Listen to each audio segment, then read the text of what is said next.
Today I'm very excited. I have Marie Kenny, and Marie Kenny has been with Safe Futures for about 22 years when I looked things up. And she started first as a volunteer and now is a director of one of their programs. Now, Safe Future has quite a lofty mission. They are charged with stopping abuse and restoring hope, saving lives. That's a big task. It is, yes. It's a huge task. Thank you, Marie, for coming. I'm really glad to see you on Stories Worth Telling.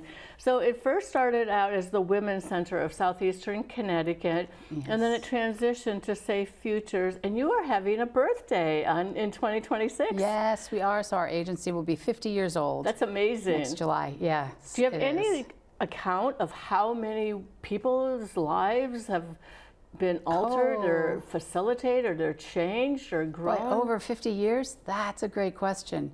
I know over each of the last several years, 3 or 4 years, we've served 10,000 individuals. That's amazing. And that's up from previous years. So we saw a jump during COVID, and it hasn't come back down. But even before that, we were serving 8,000, 8,500 individuals each year. Multiply that times 50, right? Right. That's amazing. Right. Well, our capacity has grown. Right. When it first started, it was smaller. They weren't serving as many, but right.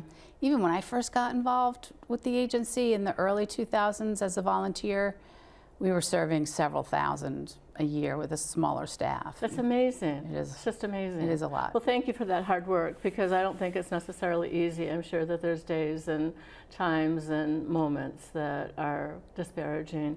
But for everyone to know, it's a 24/7 support line service, and the services that you provide are amazing. And I think we need to give a shout out for you, because it's not just victims of domestic violence, it's also the pets. You care about the dogs and cats, right? Yes. So Safe Futures is one of 18 domestic violence agencies in the state, and we're all under the umbrella of the Connecticut Coalition Against Domestic Violence.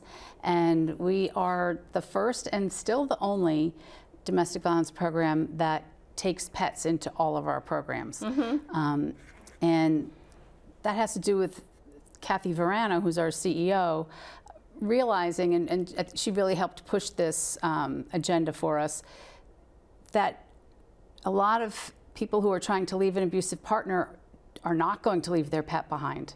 And if they can't take their pet, they'll stay to make sure their pet is okay. So by accepting pets in all of our programs, we are removing one barrier for people to be successful in leaving. Because we know that, you know, the pets are part of the family. The pets are part of the family, I know. And if you have a pet that gets sick, it's like one of the kids is sick. Right, and right. When they die, you grieve the loss of that pet. And if you get separated, the whole scenario would be... And then there's a tremendous overlap between animal abuse and person abuse. Oh, interesting. In a home. So if there's domestic violence or child abuse and there are pets, odds are those pets are also being abused. And if the police respond to a case of animal neglect or abuse, odds are the people in the home are being abused by the same offender. So there's a huge overlap. So for someone who is being abused by a partner, odds are the pet has either already been injured, or the threat is, if you do this, I'll kill the pet, or they've kicked the dog out of anger toward the partner. So there's been evidence that will show the victim or the survivor that my pet's not safe unless I'm here to take care of it. So it was really important that we address that concern.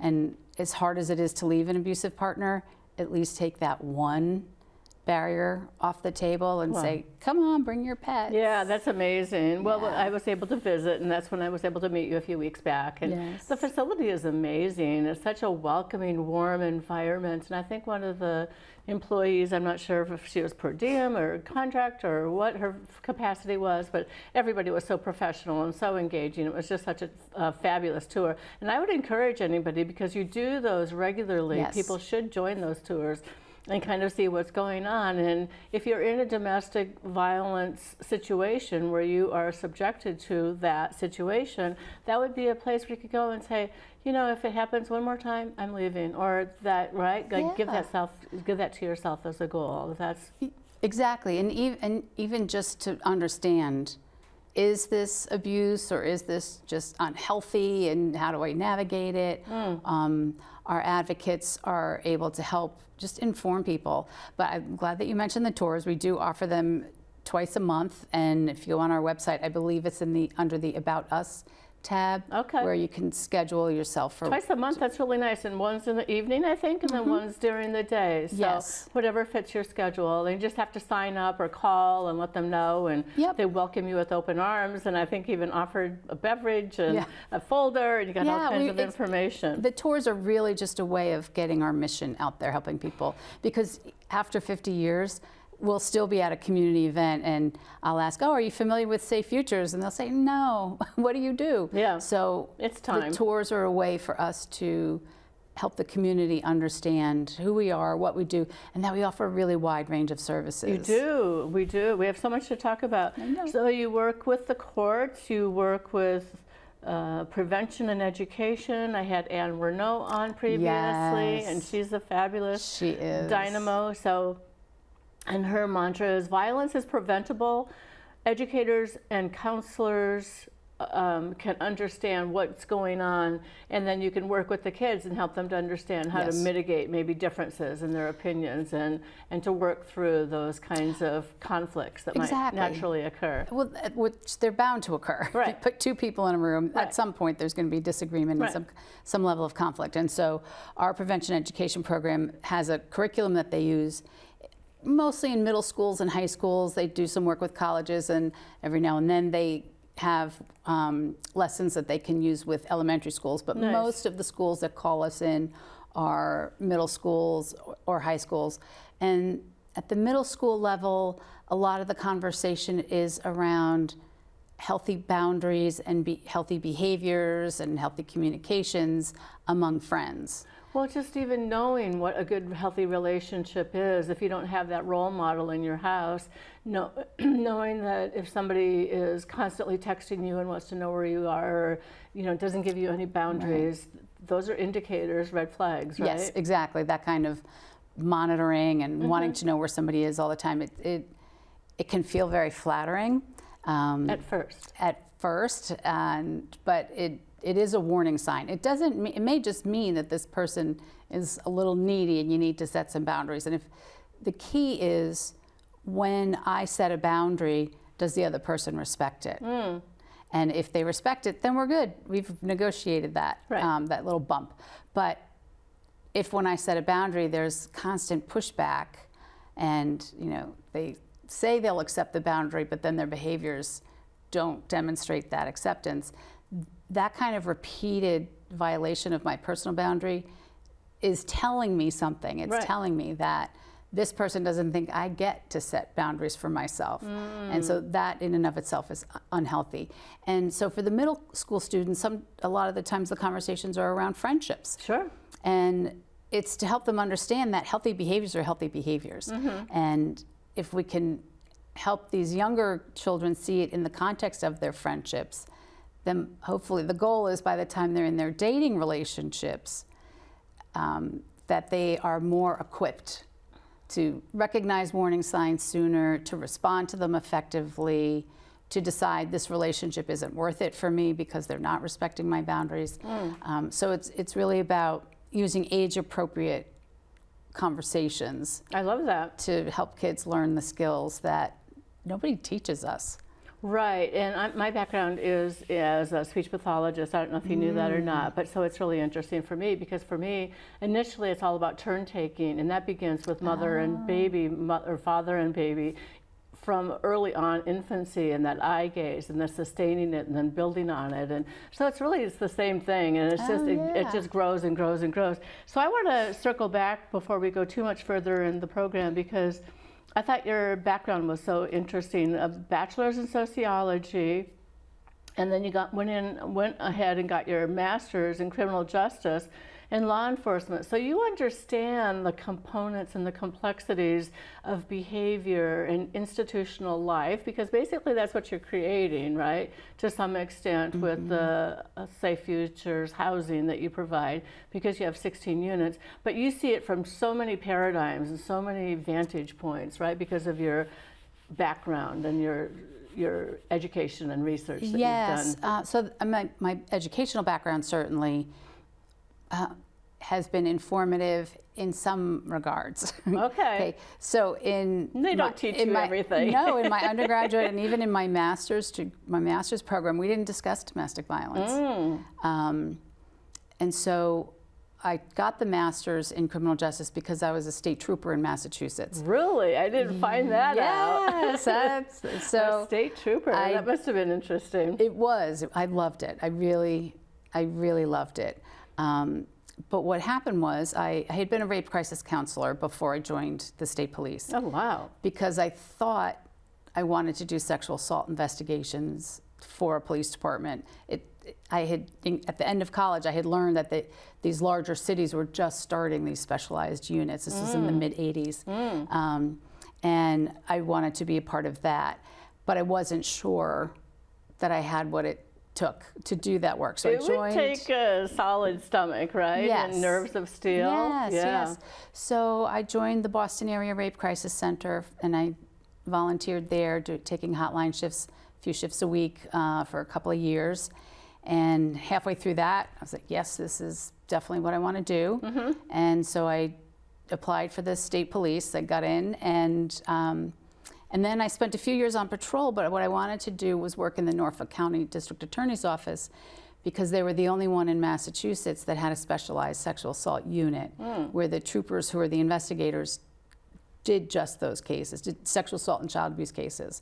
And that was my whole goal in becoming a police officer. So I did eventually get transferred there, and what I didn't know at the time was that office also was the only one in the state at the time that had, or it was the first one, I think by then there may have been others, but it was the first one in the state that had specialized prosecutors and victim witness advocates who specialized in domestic violence. So when I was new there and I didn't have a heavy caseload yet, one of the domestic violence prosecutors asked me if I would interview someone, a victim on a case she had pending and there was no police report. What was that like? Tell us that story. Okay, so that was a humbling experience, to be perfectly honest, because I knew I wanted to do sexual assault and child abuse cases. I had, very loudmouth feminist. I had a very strong victim advocacy perspective, and that's what I wanted to do. And honestly, when this prosecutor asked me to take the statement, I said, oh, sure, I've got time, go ahead. But as she walked down the hallway to bring the victim in the case to me, I was gritting my teeth. Thinking, because of what she was saying to this poor young woman? Nope, because of what I was thinking, which was, I did not come here to do these cases. I don't want to deal with them. And, I had an idea about who got stuck in those relationships, and it wasn't me, it wasn't anyone I knew, it wasn't anyone who was smart enough to get out. I had all these horrible misunderstandings. And so just a few minutes into the interview, I started to really just feel flooded with shame for being so judgmental and so wrong. The woman I was interviewing, she could have been one of my college roommates. She could have been my sister. And I had been so arrogant. You liked her. I did. I related to her. I understood completely how, not completely, but I certainly understood how she got stuck where she was. Right. Well, if you don't have money, if you don't have the support, if your job is vulnerable, if you've got kids and a pet, right? That certainly compounds it. But what I learned there was that with my education, with my work as a state trooper, with my strong family, with my physical strength, what I learned was that the only thing that separated me from her was luck. I hadn't met and fallen in love with who she did. And that was a really important takeaway for me. Was up until that point, I was convinced that would never happen to me because I wouldn't put up with it. And in that moment, I learned that you could, that you would, if I had fallen in love with the wrong person, wow, I could have gotten stuck there too. And that's amazing. That drove a lot of my passion then for, I started, well, for instance, when I went through the State Police Academy, now granted this was in the late 80s, but we had 0 hours of training on domestic violence. So, you know, it was like a local police department issue. They were getting some training, but we didn't get any. So, you know, I wrote a curriculum for the state police recruits. You did, wow. I wrote in-service training. I started doing police trainings all around the state because I realized how much I didn't know. And one of the benefits of being in that DA's office was there were, it was a national model at the time. They were featured on 60 Minutes for their approach. You. Yeah, You did that. Oh, no, I didn't do that. They were already on the map. Okay. But they saw the need, they filled the gap. And there was one of the assistant prosecutors, Sarah Buell, did some in-house training for all of us. Nice. And that's where I really started to realize, like, this is so obvious. I can't believe someone had to teach it to me. And I realized with the sexual assault training that I had, like, if I didn't get it, most people don't get it. And so that's really where I became committed to making sure the light bulbs went off for people. Like, this is more complicated than we think. Right. And we have all sorts of ideas in our head about who does it and who it happens to. And most of those are wrong. So, wow, and it all comes down to luck. Yes, I mean, I do believe that a lot of it comes down to luck. Well, and sometimes, yeah, I mean, but there are the other things that can happen where, like we said, they lost the job, the other person lost the job, they come from a home where people just shout and they use their fists rather than their words, they don't know how to mediate through differences, that sort of thing. So, and we do know that kids who grow up witnessing domestic violence are more likely than other kids to either be abusers or victims of an abuser in their teenage years and adulthood. I mean, that pattern is clear. It's just what you see. It's what you know. Right. I mean, not all of them. No.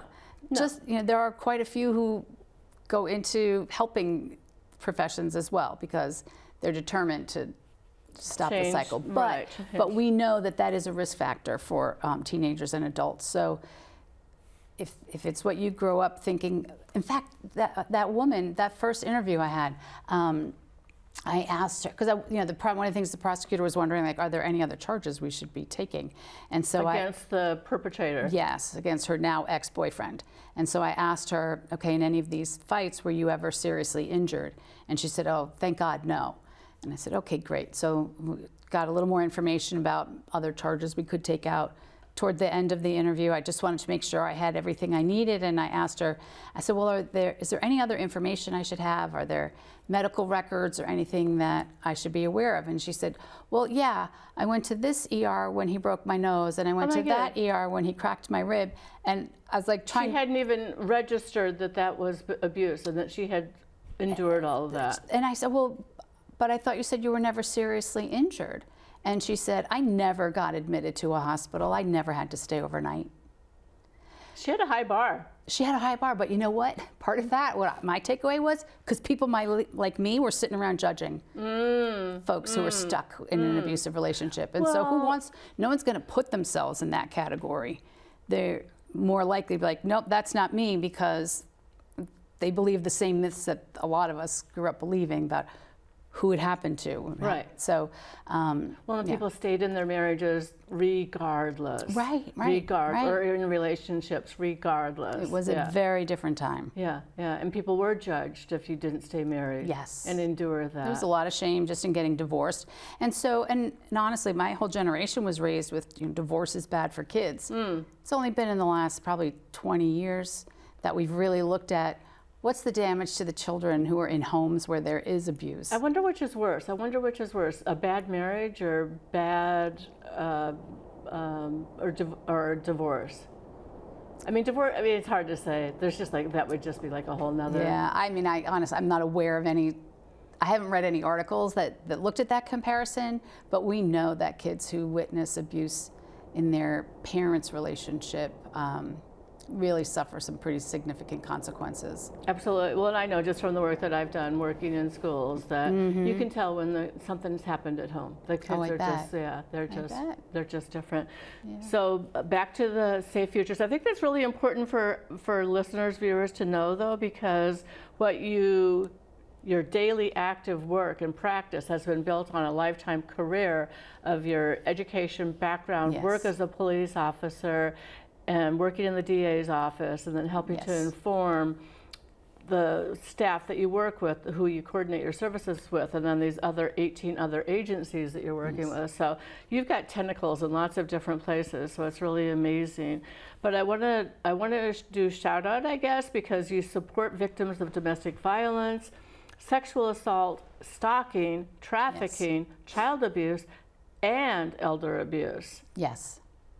Yes, and we actually have a man, Nick Swider, on our staff who specializes in elder abuse.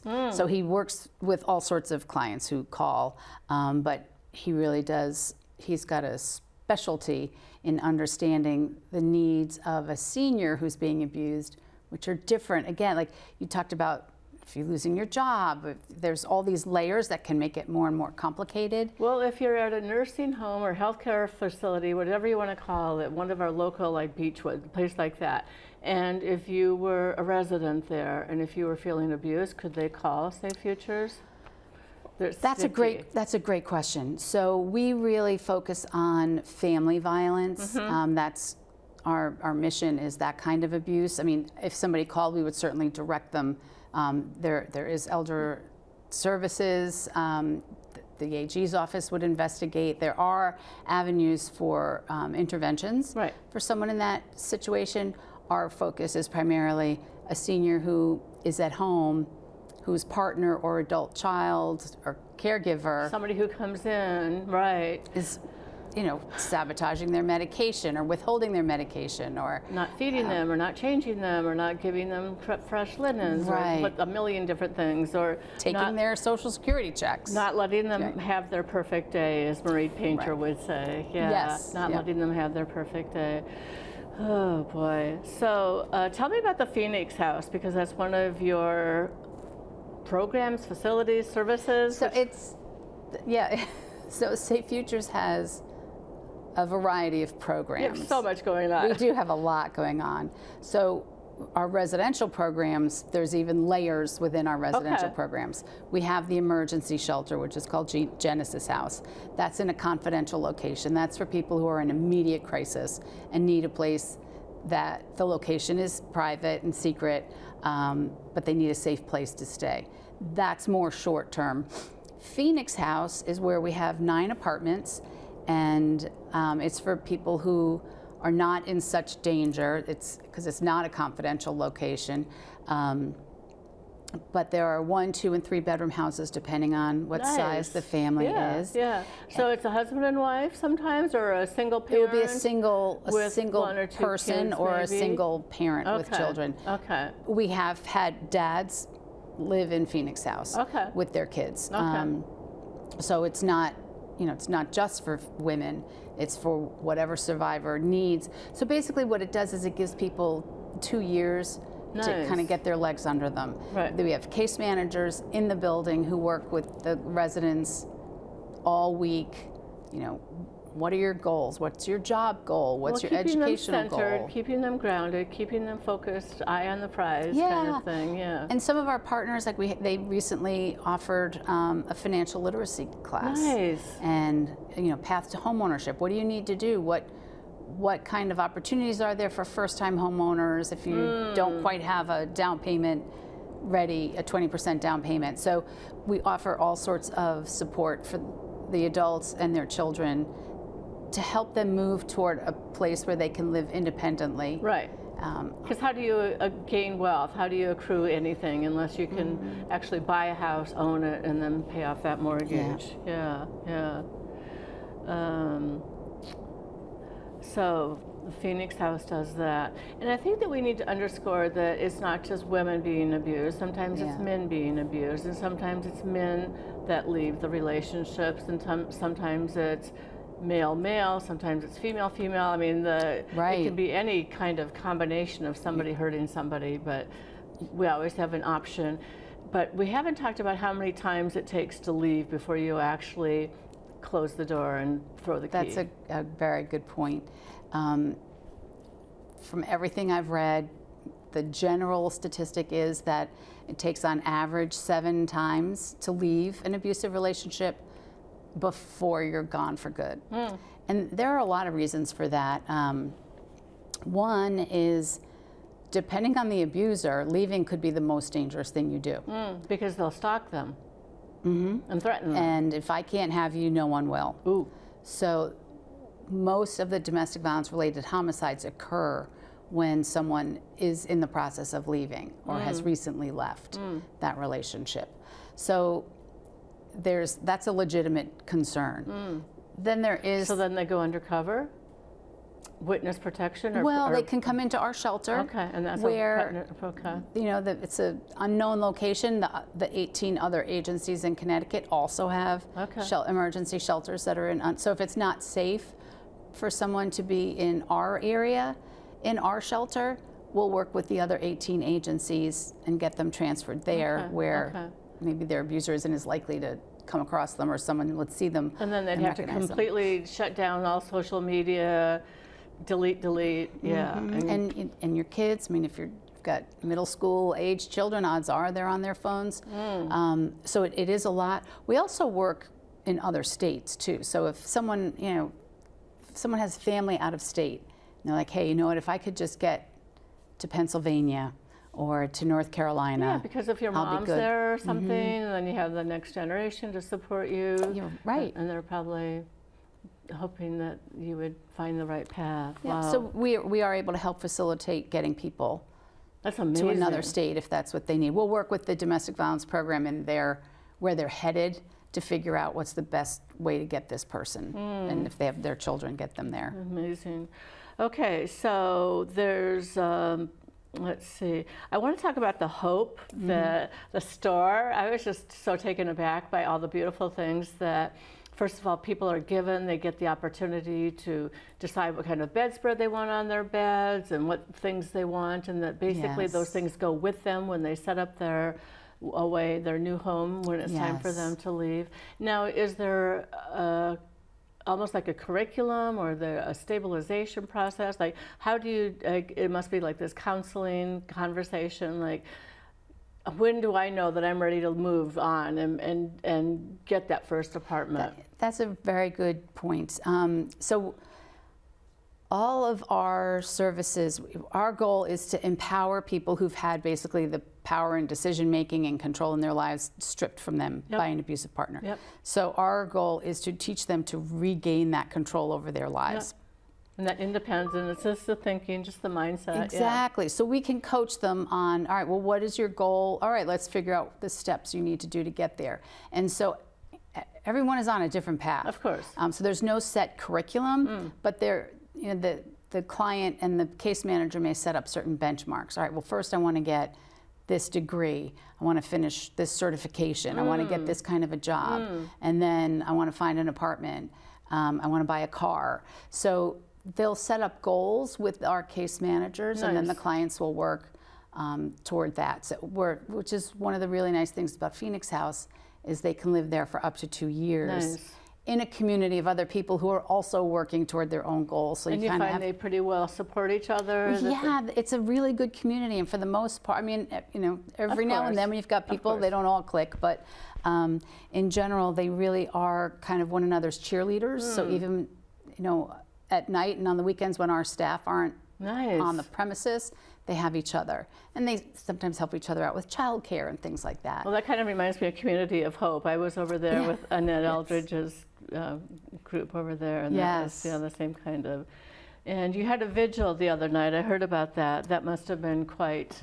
It's a very emotional night. So each year, so October is Domestic Violence Awareness Month nationally. Okay.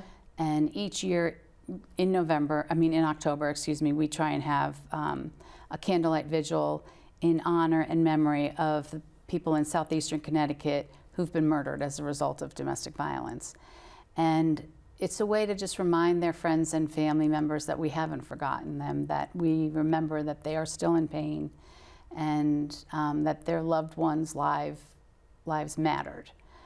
So the Guard is such a great partner. I mean, first of all, they're a great resource for the entire community. I love the Guard. They're wonderful to us too. So They allow us to host our Steve vigil. And Jeannie. Yeah, Yes, yeah, the Seagulls. Yeah. Steve played the violin this Did year. he? We didn't realize that was a skill he had. Oh, he's phenomenal. It was beautiful. Yes, It was yes. it just added a whole other Sorry level. I missed it. I had something else going on that night, so I wasn't able to come. But Yeah, it was very beautiful. It's a very, it's a somber event. In a lot of our other events, we try and celebrate the hope that you referred to earlier. This is much more somber, but it's good to remember, though, and it's still a loss, and that person, Yes. the victim's family, is going to remember on their anniversaries, their Right. birthdays, the holidays. So that person is always going to be remembered. So they're right. Yeah, And we yeah. want them to know that we remember. Exactly. That we remember their loved one, and that we remember them, and that we're still available for them in their healing. If there's anything we can do, we want to be there for them as well. And so, you know, we have a candle for each person, and friends and family members can come up and light it, and they get a flower. Fisher's Florist in New London Very sweet, very does generous. a beautiful, beautiful job. They're nice florists, yeah. And then people are invited to come up and speak. Nice. So it is. It's kind of a eulogy of It's sorts. beautiful, But it's a community one. Yeah, it really is. And it's grown since I've been with Safe Futures in this position now for 5 years, and almost 6. But the participation at the vigil has grown, so I'm sure. I think people are seeing the value in just being part of a community that night where they can share each other's grief and hold each other up. Absolutely, and that's what it's all about. It's all about Yeah. community at the end of the day. It is. It really is. Well, we're almost out of time. That went by really, really fast. I'm wondering, I know, right? You're surprised. I'm wondering if there's anything you want my audience, our audience, to know or hear. I know, go to your website. It's a beautiful website. I was doing some Come on a tour. Yep. Come on a tour. They're twice a month. There's opportunities for giving. There's legacy giving. You can donate. You always need. Do you need food? Do you want food, clothing? Do you need Food games is a and little bit toys? tougher. We do work very well with the Gemma Moran Food Bank for our shelter and some of our other programs. But we always need gently used Toys, or materials, new items, household items, because we're always turning over. I mean, the good news is we've always got someone moving into Phoenix House and someone moving out onto their own, and we want to make sure when they move out they can take whatever they want with them. Right. So then we need to restock our apartments in our residential programs. Well, that's good to know. The most exciting news, though, is this Center for Safe Futures that will be, so everyone please stay tuned. You'll be hearing about a groundbreaking. Well, you just have to come back. Okay, I'll come back. I'll come back. But yeah, we'll just do a repeat. That's a really exciting It is so exciting. venture. Yes, yes. So thank you so much, Marie. You've been a delightful Thank you. guest. I'm smarter because of you, and I am excited that there are supports for people who need it. And please continue to support and get along, right? Yeah, thank you so much for having me. Really appreciate you helping us get the word out. Of course, always. Thank you. Thanks.